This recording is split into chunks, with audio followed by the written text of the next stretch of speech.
এইটা হইলো বাসা বাড়ি। আপনারা যাই দেন 50টা রুম করছে ইসলামিক ফাউন্ডেশনের লোক, বেড নিয়ে থাকার লাগে 50টা রুম করছে। তবে হ্যাঁ, এই এলাকায় যদি এই মসজিদ আমরা জানি জন্মের পর থেকে এটা বড় একটা মসজিদ, এরপরে যদি দেখি যে মেয়ে লোক নিয়ে এটার ভিতরে আটা দেয়, বাসি আর মরি সার দিব না কেনাও, এটা বাসা বাড়ি করছে, এটা বলে নিয়মে। এটা মসজিদের ভিতরে কোন সময় রুম থাকতে শুনছেন? ইসলামিক সাংস্কৃতিক এইখানেতে মসজিদ নাম দিচ্ছেন কেন?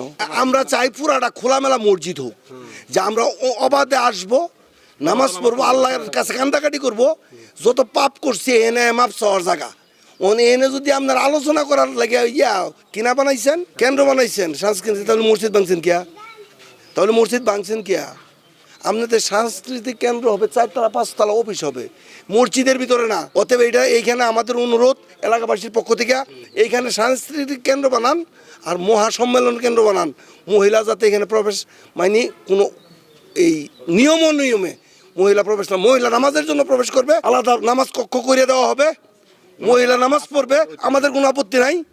কিন্তু মহিলা এখানে মিটিং করার জন্য অজু ছাড়া, গোসল ছাড়া বাড়িতে মিটিংয়ে বয়ে পড়বো, এটা যাতে না ঘটলে এখানে ঘটবে আরেকটা মহা আন্দোলন। এই যে এইটার ভিতরে ওই ইসলামিক ফাউন্ডেশনের লোকে অফিস করতেছে 3 মাস যাবত, এই মসজিদটা চালু করতে পারলেন না তো আপনারা সাংবাদিক, আপনাদেরকে বইলে আর লাভ হবে কি? যদি কাজ করতে পারতেন, আপনাদের কথাতে কাজ হইতো, তাহলে আমরা আপনাদের পিছনে দৌড়াইতে আমার চিৎকার পারতাম যে ভাই এটা কইরা দেন। এখানে হাজারো সাংবাদিক আমাদের শ্রীপুরে আছে, তাদের কথা কাজ হবে না, কিন্তু আপনাদের কথা কাজ হবে। আমরা দেখতেছি এখানে আছে 10 জন 20 জন 50 জন সাংবাদিক, আপনাদের মতন হাতে কিছু নিয়া মুখের সামনে ধরে যে বলেন, পরে আর এটার খোঁজ খবর থাকে না। ভাই আল্লাহর দুনিয়ার মধ্যে মুসলমান ধর্ম নিয়ে যারা বাঁচতে চান, তারা মুসলিমের পক্ষে 2-1টা কথা বলেন।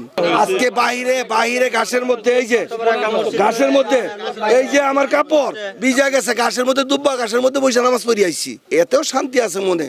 যদি মহিলা সাংস্কৃতিক সন্ধ্যা না করিয়া মসজিদ করিয়া দেন, আমাদেরকে এটা মসজিদের মতন মসজিদ করিয়া দেন, যাতে এনে যায় তো কান্দাকাটি সবাই করতে পারে এবং আল্লাহর কাছে কিছু চাইতে পারে। আমরা সৃষ্টিকর্তা একজন মানি, কিন্তু এইখানে গুণীদের যে কাজ আরম্ভ হইছে, এটা তো মসজিদ বানাইছেন না, ওরা অফিস করতেছে, অফিস কক্ষ বানাইছে, অমুক অফিসার বসবে, অমুক অফিসার বসবে।